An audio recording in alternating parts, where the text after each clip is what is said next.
ಇದು ಸತ್ಯದ ಬೆಳಕು. ವಜ್ರಾಕ್ಷ ನ್ಯೂಸ್ಗೆ ಸ್ವಾಗತ. ನಾನು ಗುರುರಾಜ್ ಪಡಿಗೇರ್.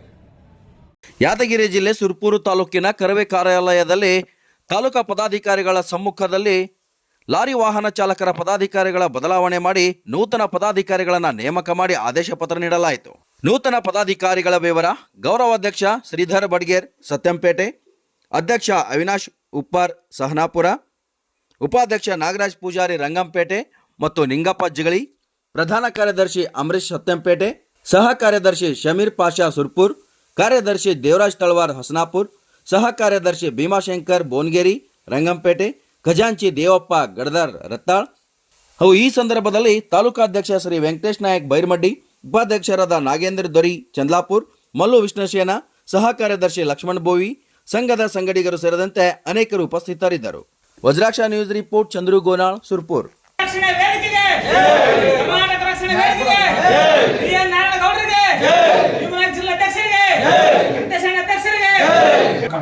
ಕರ್ನಾಟಕ ರಕ್ಷಣಾ ವೇದಿಕೆ ತಾಲೂಕು ಘಟಕ ಸುರ್ಪುರ ಘಟಕದ ಎಲ್ಲ ಪದಾಧಿಕಾರಿಗಳ ಸಮ್ಮುಖದಲ್ಲಿ ಇಂದು ಕರ್ನಾಟಕ ತಾಲೂಕು ಘಟಕ ಕಾರ್ಯಾಲಯದಲ್ಲಿ ಇವತ್ತು ನೂತನವಾಗಿ ಲಾರಿ ವಾಹನ ಚಾಲಕರ ಘಟಕವನ್ನು ಆಯ್ಕೆ ಮಾಡ್ತಾ ಇದ್ವಿ.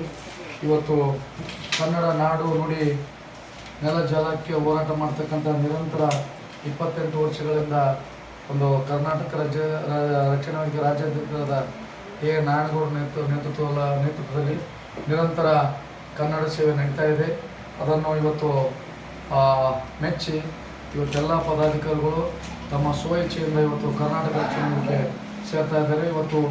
ಇವತ್ತು ಗೌರವಾಧ್ಯಕ್ಷರಾಗಿ ಶ್ರೀಧರ್ ಬಡಿಗೇರ್ ಸತ್ಯಪೇಟರವರನ್ನು, ಅವಿನಾಶ್ ಉಪ್ಪಾರ್ ಹಸನಾಪುರ ಅವರನ್ನು ಅಧ್ಯಕ್ಷರನ್ನಾಗಿ, ಉಪಾಧ್ಯಕ್ಷರನ್ನೇ ನಾಗರಾಜ್ ಪೂಜಾರಿ ಹಾಗೂ ನಿಂಗಪ್ಪ ಜಿಗಳಿರವರನ್ನು, ಪ್ರಧಾನ ಕಾರ್ಯದರ್ಶಿಯನ್ನಾಗಿ ಅಮರೀಶ್ ಸತ್ಯಪೇಟರವರನ್ನು, ಖಜಾಂಚಿಯನ್ನಾಗಿ ದೇವಪ್ಪ ಗಡದಾರ್ ರತ್ತಾಳ್ರವರನ್ನು, ಕಾರ್ಯದರ್ಶಿಯನ್ನಾಗಿ ದೇವರಾಜ್ ತಳವಾರ್ ಹಸನಾಪುರವರನ್ನು, ಹಾಗೆ ಸಹ ಕಾರ್ಯದರ್ಶಿಯನ್ನಾಗಿ ಶಮೀರ್ ಪಾಷಾ ಸುರ್ಪುರ್ ಅವರನ್ನು, ಹಾಗೆ ಸಂಘಟನಾ ಕಾರ್ಯದರ್ಶಿಯನ್ನಾಗಿ ಭೀಮಾಶಂಕರ್ ಬೋನಗೇರಿ ಅವರನ್ನು ಆಯ್ಕೆ ಮಾಡಲಾಗಿದೆ. ಇವರೆಲ್ಲರೂ ಕೂಡ ಇವತ್ತು ವಾಹನ ಚಾಲಕರ ನೂತನ ಪದಾಧಿಕಾರಿಗಳಾಗಿ ಇದರ ಹಾಗೆ ಮಲ್ಲಪ್ಪ ಲಕ್ಷ್ಮೀಪುರ್ ಹಾಗೂ ದಾವೂದ್ ಸತ್ಯಂಪೇಟ್, ಅಂಬರೀಶ್ ಕೋಡಿಮಟ್ಟಿ, ಸಿದ್ದು ಪುಡ್ಚಿ ಸತ್ಯಂಪೇಟ್ ಹಾಗೂ ಸುರೇಶ್ ಉಸ್ಮಾಪುರ್, ಆನಂದ್ ಬಾಕ್ಲಿ ಸಿದ್ದಾಪುರ್, ರಿಯಾಜ್ ಸುರ್ಪುರ್ ಅವರು ಸದಸ್ಯರಾಗಿ ಆಯ್ಕೆಯಾಗಿದ್ದಾರೆ ಅಂತ ಈ ಸಂದರ್ಭದಲ್ಲಿ ಅವರೆಲ್ಲರೂ ಕೂಡ ಕರ್ನಾಟಕ ರಕ್ಷಣಾ ತಾಲೂಕು ಘಟಕದಿಂದ ಅಭಿನಂದನೆಗಳನ್ನು ಸಲ್ಲಿಸುತ್ತೇವೆ.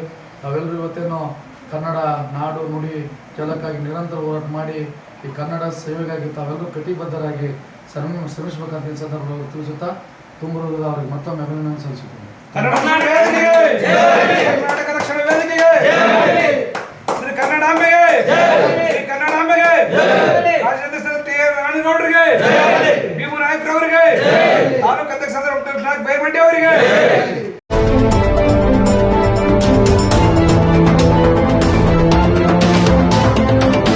ವಜ್ರಾಕ್ಷ ನ್ಯೂಸ್, ಇದು ಸತ್ಯದ ಬೆಳಕು.